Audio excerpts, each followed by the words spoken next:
안녕하세요. 바리파이어입니다. 오늘은 많은 사람들이 한 번쯤 찾아봤을 고수익 아르바이트, 그 달콤한 유혹에 대해 이야기해 보려고 합니다. 우리는 모두 하루 24시간을 살아갑니다. 누구에게나 공평하게 주어지는 시간이지만 그 시간 안에서 평범한 사람이 상식적으로 벌 수 있는 돈에는 대략적인 한계가 존재합니다. 저의 경험상 단순 노동으로 하루에 수십만 원, 많아야 100만 원 이상 벌기는 어려웠습니다.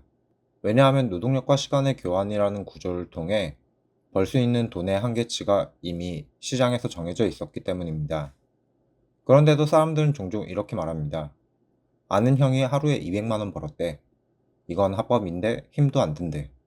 이런 말들이 들려올 때 이성보다는 감성이 먼저 반응하고 나도 그거 한번 해볼까? 라는 생각이 들게 되는데 이게 바로 함정에 빠지는 시작인 것 같습니다.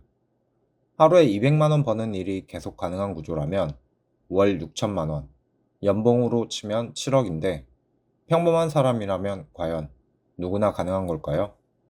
이러한 상황과 관련된 오래된 문장이 하나 있습니다. 모두가 아는 것으로 공짜 점심은 없다입니다. 그런데 막상 눈앞에 기회가 보이게 되면 우리는 이 말을 너무나 쉽게 잊어버리는 것 같습니다. 왜냐하면 공짜 점심이 너무 많아 보이거든요. SNS에는 한 달에 1,000만 원 버는 법, 노력 없이 수익을 얻는 법, 이런 말들이 끊임없이 돌아다니고 각종 어플에서 공짜로 100원, 500원 주는 것 보면 공짜 점심이 마치 있는 것 같은 착각이 들기도 합니다. 그럼 천천히 생각해 보겠습니다. 만약 고수익이 진짜라면 그 사람은 왜 굳이 그것을 남에게 알려주고 나를 고용하려는 것일까요? 진짜 돈 되는 일이라면 조용히 혼자 하지 않을까요? 물론 진짜로 고수익 아르바이트가 존재할 수도 있습니다. 하지만 그 자리가 우리에게 돌아올 가능성이 거의 없다는 게 문제입니다.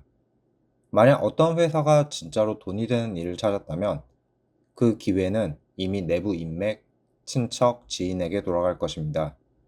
비상장 가족 기업이 괜히 있는 게 아닙니다. 그런데도 낯선 사람, 그것도 온라인 공구로 또 고수익으로 공개 모집을 한다. 이건 상식적으로 말이 되지 않습니다. 오히려 그런 자리는 기회가 아니라 미끼 잃을 가능성이 훨씬 높습니다. 그런데 사람들은 고생 문구를 미심쩍어 하면서 한번 속아볼까 라는 마음을 가지게 되는데 저는 그 이유가 빨리 부자가 되고 싶고 일 혹은 경쟁의 굴레에서 벗어나고 싶기 때문이라고 생각합니다. 현 시대에 접어들며 열심히 공부하고 취업 준비를 해도 좋은 직장을 구하기 어렵다는 걸 우리는 잘 알고 있습니다. 반면 월세와 물가는 끝없이 오르고 있습니다. 이런 답답한 현실에 이리저리 돈에 치이다 보면 이렇게 평범하게는 답이 없다. 조금 위험하더라도 빨리 부자가 되어야겠다. 라는 생각이 들게 되고 고수익이 미끼란 것을 알고 있어도 혹시 진짜일 1%의 가능성을 바라면서 지원하는 것이라 생각합니다. 이런 마음 공감되기도 합니다. 저 역시 조금이라도 더 빨리 돈을 벌기 위해 쉽게 돈을 벌 수 있다는 여러 방법들을 직접 따라서 해보기도 했었습니다. 하지만 해보고 나서 제가 느낀 건 그건 마치 주인공이 되고 싶은 소설을 읽은 것과 같다는 것이었습니다. 여기서 문제는 그 소설의 결말을 보기 전까지 내가 주인공인지 피해자인지 알 수 없다는 것입니다. 그러한 방법들을 따라하는 과정에서 광고를 보고 연결된 상품 혹은 강의를 구매하는 모든 과정이 글쓴이의 수익 구조였고 저는 그것을 모른 채 미끼를 문 물고기였을 뿐이었습니다. 많은 사람들이 이렇게 말합니다. 열심히 일해도 집도 못 사고 결혼도 힘들다고요. 물론 상황에 따라 맞는 말입니다.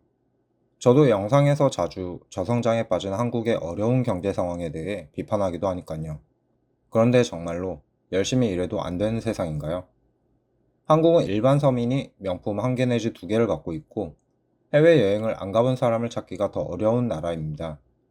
그런데 이러한 걸 평범이라는 태도에 가두고 10억이 넘는 집을 더 이상 이래서는 구할 수 없다고 한탄하고 열심히 저축하고 투자하는 대신 뭘 살지 고민하는 시간이 더 많진 않았는지 한번 여쭙고 싶습니다.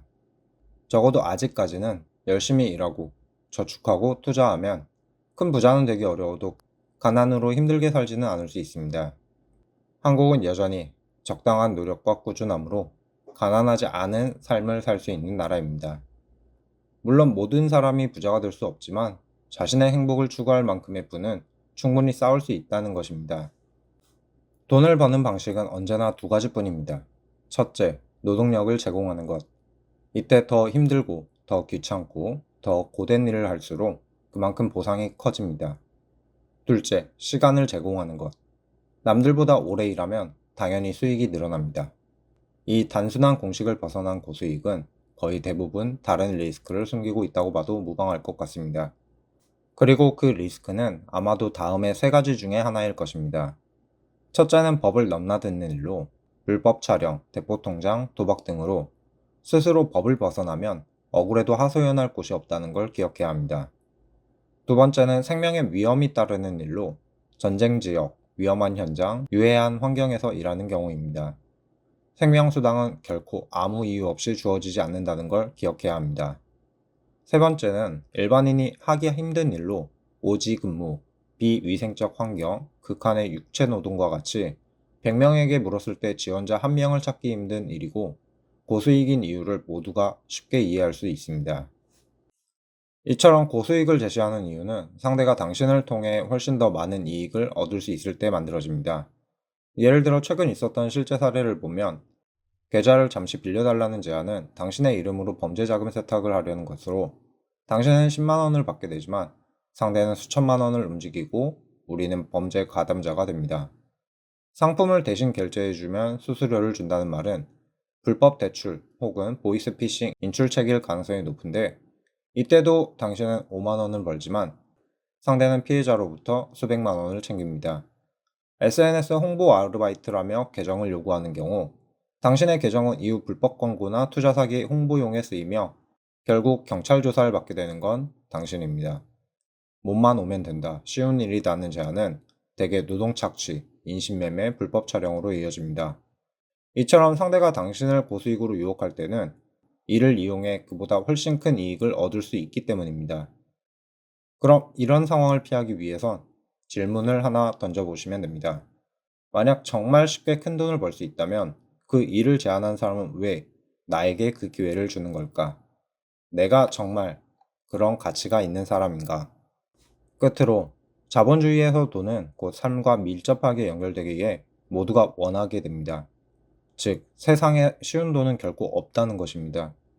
만약 이러한 사실을 모두 알고 있음에도 고수익의 유혹에 흔들린다면 그건 아마도 돈이 부족해서가 아니라 현실을 인정하기 싫어서일지도 모르겠습니다. 그럼 오늘도 긴 영상 끝까지 시청해 주셔서 감사합니다. 구독과 좋아요는 더 솔직한 내용으로 보답하겠습니다. 감사합니다.